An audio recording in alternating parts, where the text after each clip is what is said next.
Seorang tukang cuci dihadapkan ke Mahkamah Magistrate Seri Tanjung hari ini atas pertuduhan membunuh seorang lelaki warga emas dalam kejadian samun di rumah mangsa di Air Tawar minggu lalu.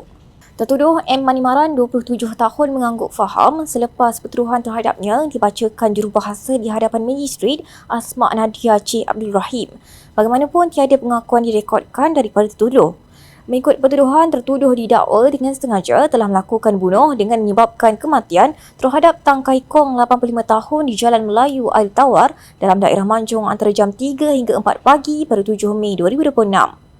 Pertuduhan terhadap lelaki itu dikemukakan mengikut Seksyen 302 Kanun Keseksaan yang boleh dihukum mati jika sabit kesalahan atau penjara sehingga 40 tahun dan jika tidak dihukum mati hendaklah dihukum sebat tidak kurang 12 sebatan.